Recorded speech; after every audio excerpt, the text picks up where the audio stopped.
Assalamualaikum warahmatullahi wabarakatuh.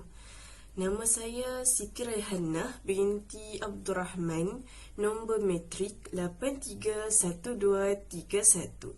Okey, hari ini saya akan membincangkan satu tajuk iaitu tokoh falsafah pendidikan Islam, iaitu tokoh yang saya pilih ialah Imam Abu Hanifah. Mari kita dengar lebih lanjut mengenai Imam Abu Hanifah. Biodata Imam Abu Hanifah. Abu Hanifah ataupun nama sebenar beliau ialah Nu'man bin Thabit bin Zuta Al-Tayyimi Al-Kufi.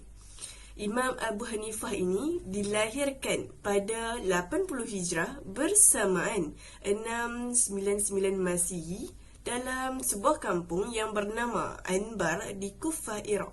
Ketika itu zaman pemerintahan Khalifah Abdul Malik bin Marwan. Seterusnya, Imam Abu Hanifah wafat pada Rejab 150 Hijrah bersamaan 767 Masihi ketika itu. Di penjara ketika itu Imam Abu Hanifah berumur 70 tahun dan dikebumikan di Baghdad. Okey, seterusnya Imam Abu Hanifah berasal daripada keturunan Parsi dan merupakan ulama terkenal Islam yang mengasaskan mazhab Hanafi. Okey, seterusnya Imam Abu Hanifah ini bergelar Abu Hanifah kerana diambil daripada perkataan Hanifah itu kerana sentiasa membawa dakwat ke mana saja beliau pergi untuk mencatatkan ilmu yang dicari. Pendidikan Imam Abu Hanifah. Beliau sempat belajar dengan beberapa orang sahabat Nabi, antaranya termasuklah yang pertama Anas bin Malik, yang kedua Abdullah bin Abi Aufa, yang ketiga Sahal bin Abi Sa'id, dan yang keempat Abdullah bin Al-Haris, dan yang terakhir merupakan Abdullah bin Anas. Okey, disebabkan kecintaan beliau terhadap ilmu yang membuah-buah, beliau menuntut ilmu dengan lebih 200 orang ulama, termasuklah para sahabat dan tabi'in. Okey, ilmu yang dipelajari oleh beliau termasuk dah dalam ilmu tauhid, Al-Quran, ilmu hadis serta mahir dalam bidang sastra. Okey, Imam Abu Hanifah pernah berguru dengan Hamad bin Sulaiman selama 20 tahun sebelum mengambil alih tempat beliau, iaitu gurunya setelah gurunya meninggal dunia.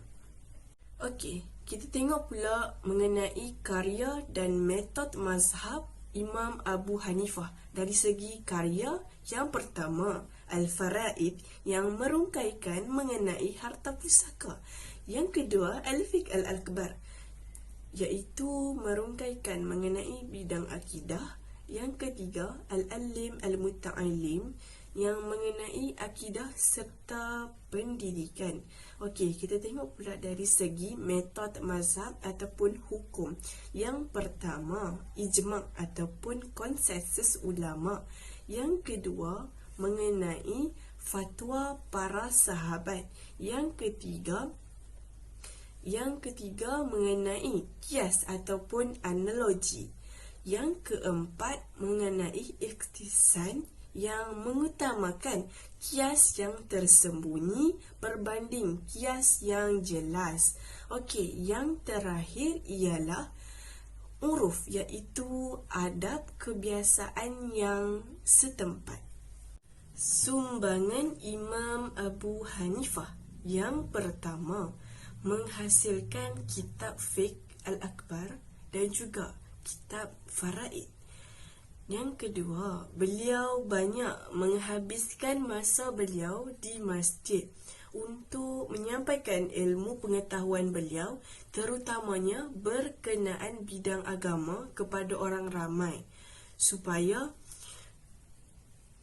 masyarakat pada zaman tersebut dapat memperolehi ilmu sedikit sebanyak daripada beliau. Yang ketiga, Imam Abu Hanifah berjaya menyusun ilmu-ilmu berkaitan hukum fiqh sehingga menjadi bab-bab yang terdapat pada masa kini. Dan juga Imam Abu Hanifah merupakan ulama pertama yang menyusun kitab fiqh secara tersusun mengikut bab dan fasal. Okey, Imam Abu Hanifah juga menyusun kitab Al-Faraid yang bermaksud harta pusaka ataupun harta sepencarian dengan lengkap. Yang keempat, Imam Abu Hanifah teliti dalam menentukan martabat hadis dan hanya menerima hadis sahih sahaja. Kepribadian Imam Abu Hanifah. Yang pertama, beliau sangat memuliakan ilmu. Kerana itulah beliau digelar Abu Hanifah, yang diambil kerana beliau sentiasa membawa dakwat ke mana saja beliau pergi untuk mencatatkan ilmu yang dicari. Yang kedua, Imam Abu Hanifah kuat beribadah seperti qiyamul lail, berpuasa sunat dan selalu khatam Al-Quran. Yang ketiga, seorang yang pemurah dan penyayang, iaitu Imam Abu Hanifah terkenal dengan sifatnya yang suka menghulurkan bantuan kepada sesiapa saja yang dianggap memerlukan bantuannya. Imam Abu Hanifah juga merupakan seorang yang penyabar, tenang serta sabar menghadapi sesuatu masalah. Mempunyai sifat yang terpuji semasa pergaulan seperti inilah.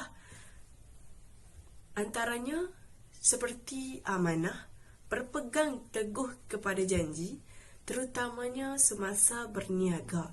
Yang keempat, Imam Abu Hanifah ini tidak terpengaruh dengan pangkat.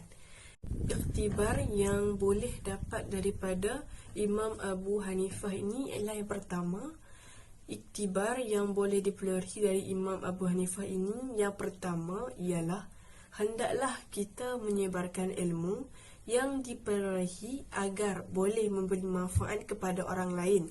Kata Nabi SAW bersabda, "Ballighuni anni walau ayah." Sampaikanlah ilmu dariku walaupun daripada satu ayat.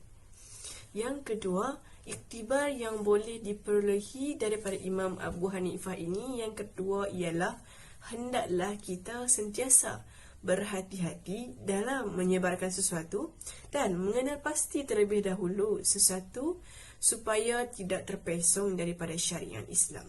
Terima kasih.